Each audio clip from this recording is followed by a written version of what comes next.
But the news was just announced that WNBA TV ratings are down more than 50% since Caitlin Clark's injury. And it was also reported that the Indiana Fever television viewership is also down over 53%. Now, I know a lot of us were expecting some sort of dip since Caitlin Clark has been out with injury, but I don't think all of us were expecting the entire viewership of the entire WNBA. The WNBA just learned the hard way that life without Caitlin Clark is like Netflix without Wi-Fi, completely unwatchable and a total disaster.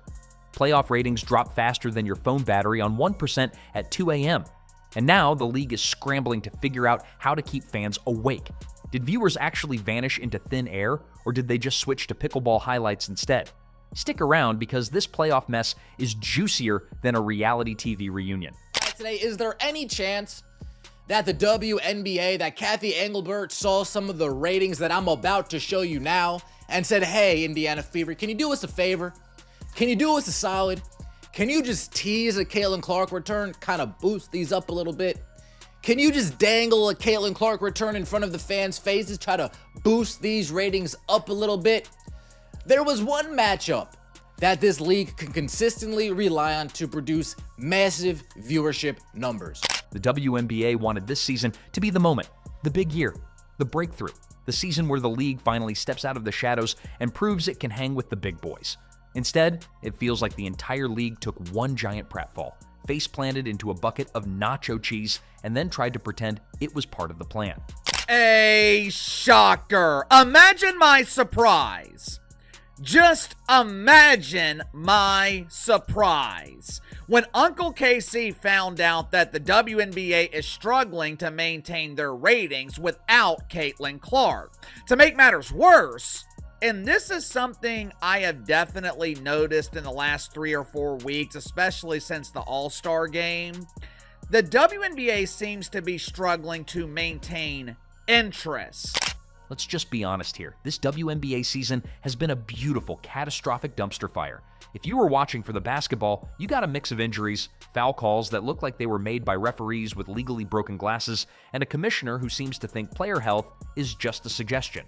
If you were watching for entertainment, you probably tuned out the moment Caitlin Clark spent more time on the bench than on the court, because apparently her ankles have been declared public property by defenders who treat her like a human crash test dummy. When I think about Caitlin Clark, the operative word that comes to my mind is gratitude. There's an incredible level of gratitude that should be accorded to this young lady with what she did for the sport. How was the attendance for Team USA in the Olympics? What would it have been like if Caitlin Clark was playing on that team? Remember the first game? Look at this right here. National broadcast viewership. What are we talking about here? 1,000, what is that? 1.219? Is that the number? And the game afterwards got 485,000. So the Fever and their game against the Minnesota Lynx was 1.219 million. You know things are bad when the most exciting part of the season has been fans trying to figure out if the league is going to collapse before the playoffs finish. Spoiler alert, it's holding on by the thin piece of duct tape known as "Please don't notice how bad this is." WNBA's black superstars should thank their lucky stars for the record ratings Caitlin Clark is detonating, even if new fans are mostly white fans. It doesn't matter what color eyeballs are. But the other day, I must admit, it hit me like Katie Bell Henderson telling me that's enough. I told myself it's not racist for me to like Caitlin. And speaking of bad, how about those officiating calls? Oh yes, the referees this season look like they were pulled straight out of a mall food court during lunch rush. One of them is still chewing a slice of Sbarro pizza while deciding whether to call a flagrant foul. Another looks like they thought they were hired to officiate a roller derby. The consistency is somewhere between Magic 8 Ball and Fortune Cookie. One game of shove is nothing. The next game, someone sneezes too aggressively and they're ejected. If the referees had their own player stat line this year, it would read turnovers, 0, bad calls, every single possession. The WNBA has a problem, and that problem is Caitlin Clark not playing in WNBA games. Now, what all does this affect? The ratings are plummeting. Guys, there's ratings for a couple of these games that are eye-poppingly. Now let's get to the injuries because, oh boy, the WNBA this year looks less like a basketball league and more like an orthopedic surgeon's Christmas wish list. Caitlin Clark has spent more time recovering than playing, mostly because defenders treat her like she owes them money. Every drive to the basket looks like a new episode of How Hard Can We Smash Caitlin Before the Ref Notices? And the answer is harder than you think. But Clark isn't the only casualty of this basketball apocalypse. You could practically hear the commissioner's office sigh in relief. Oh good, one less star player we have to market properly. And if Sophie wasn't enough, Angel Reese said, "You know what? I'm out." She quit midseason, which in most sports is considered shocking, but in the WNBA feels more like a commentary on the league itself. Because let's be real, if your commissioner can't keep the league running smoothly, if the refs are auditioning for clown school, and if players are dropping like flies on a hot July afternoon, then why wouldn't someone decide to bail? Reese probably figured she'd rather spend her time on Instagram than risk another game where she gets tackled like she's auditioning for the NFL. That's not a trend that the WNBA is excited about. That's a trend that Kathy Engelbert would say, hey, Fever, hey, Lynn Dunn, hey, Kelly, hey, Amber, can you guys start dangling that Caitlin Clark return like you used to do? You know, before Caitlin Clark gave a statement and you guys were hands off. Can you guys, just string them along a little bit more? We want to get these ratings back up. We want to get these numbers back. Here's the thing. None of this is happening in a vacuum. The WNBA has been begging people for years to take it seriously, to give it the spotlight, to treat it as more than just an afterthought, but the league itself isn't doing it any favors. The commissioner seems allergic to player protection, as if the idea of enforcing rules and protecting stars is just too radical. People actually tuned in, curious to see if the hype was real. The pre-Clark injury days were golden. Suddenly ESPN was pretending like they cared, highlights made it onto SportsCenter, and Twitter users pretended to know what a pick and roll is. But the second she was out, the ratings dropped faster than Angel Reese's interest in finishing the season. It's almost like the WNBA finally discovered what happens when your marketing plan is one player and your refereeing plan is let her get punched in the face. Now, some fans might argue that this is just a rough patch, that injuries happen, that foul calls are part of the game. But let's be honest, this isn't just bad luck, it's bad leadership. The commissioner has been sitting back like a substitute teacher who's lost control of the class. Instead of fixing problems, the league doubled down on ignoring them. Star players dropping out? Hey, it's fine. Referees making games unwatchable? Don't worry, the fans will stick around.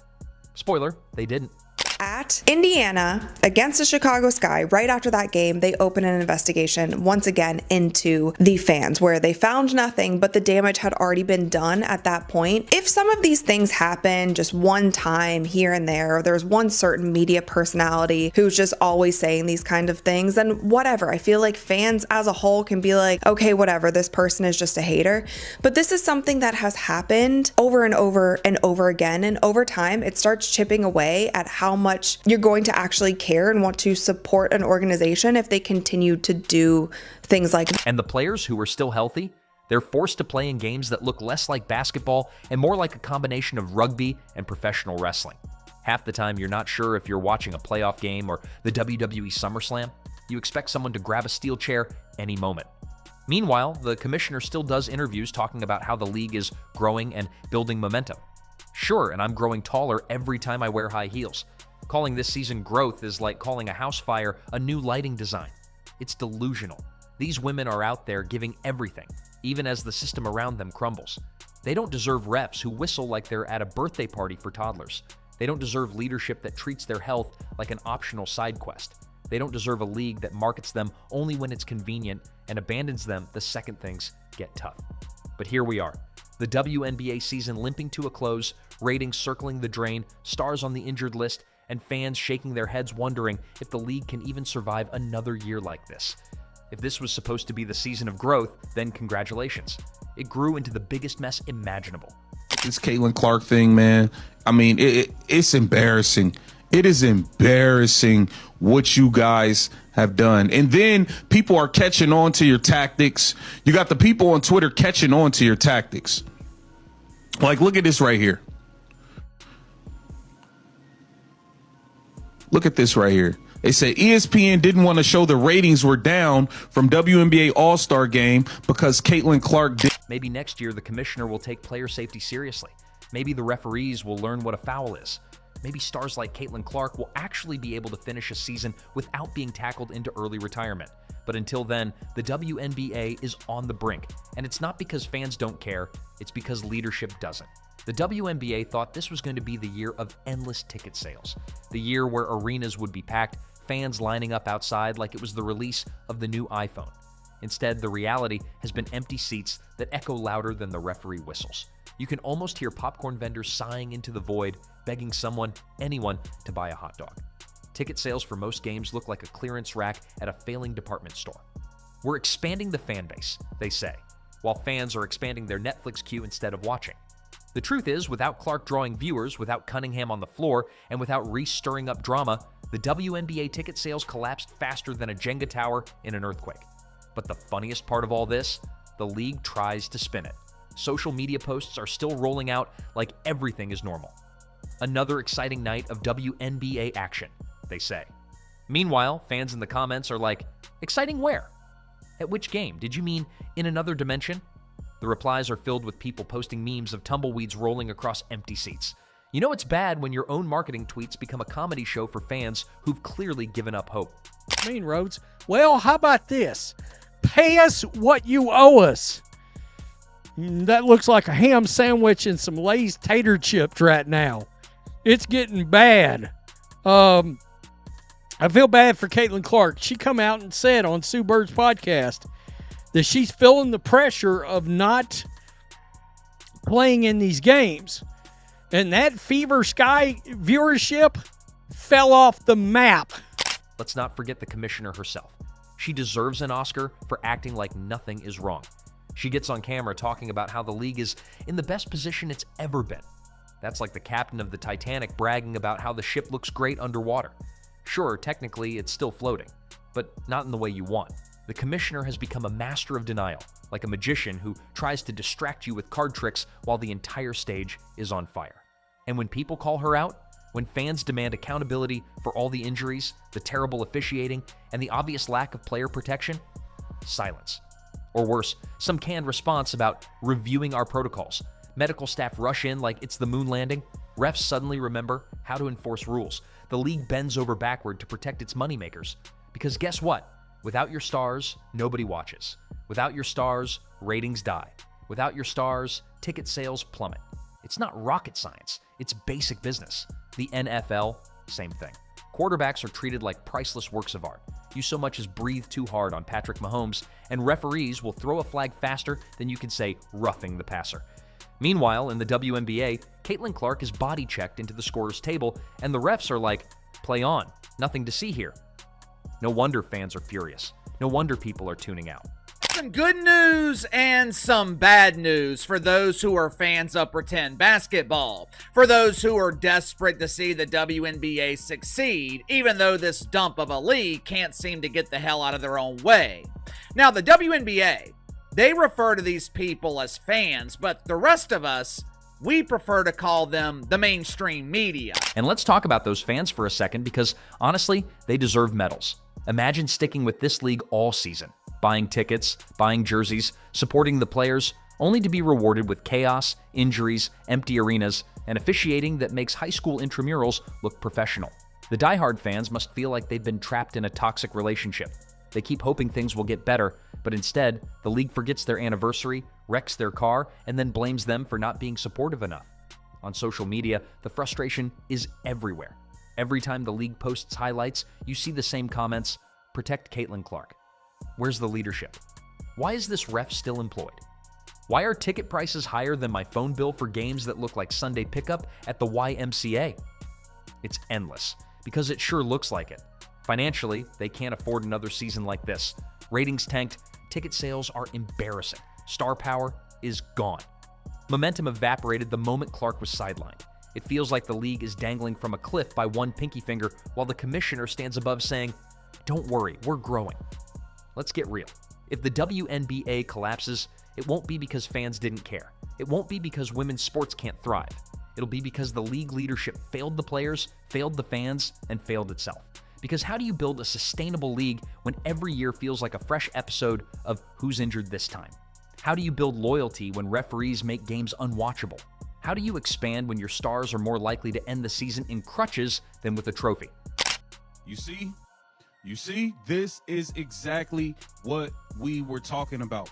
WNBA All-Star ratings are in for 2025, and it is down 40%. 40% from last year. That's bad. That is really bad. We already watched the ticket prices drop by more than 50% because Caitlin Clark was not playing. This is bad news for the WNBA. And before anyone tries to sugarcoat it, let's state the obvious. This season is already a failure. No amount of PR spin can change that. You can't slap a fresh coat of paint on a crumbling building and call it a mansion. The WNBA can call the playoffs exciting. They can push marketing campaigns. They can tweet about record-breaking moments, but fans know the truth. This season has been one long blooper reel. What makes it worse is the wasted opportunity. Caitlin Clark had people tuning in. She had people talking. She had casual fans invested for the first time in forever. The WNBA has become the poster child for how not to run a sports league. Want to know how to kill momentum? Injure your stars? Want to know how to kill ratings? Don't protect your players? Want to know how to kill fan loyalty? Charge them premium prices to watch games that feel like rec league basketball with better uniforms. It's a masterclass in self-destruction. The sad part is, it doesn't have to be this way. With real leadership, with referees who actually know the rulebook, with a commissioner who prioritizes player safety, the WNBA could thrive.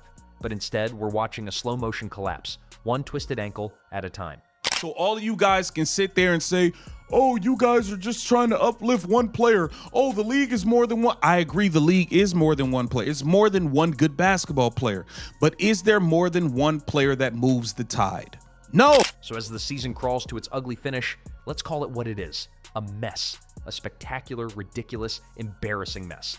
The commissioner can talk about growth all she wants, but fans see the truth. And unless something changes, unless there's a real overhaul, unless the league stops treating its stars like disposable props, this mess isn't going away. But if this season proved anything, it's this. No matter how much hype you build, no matter how many stars you market, it means nothing if you can't protect them. And until that changes, the WNBA will keep stumbling season after season while fans keep asking themselves why they should even bother.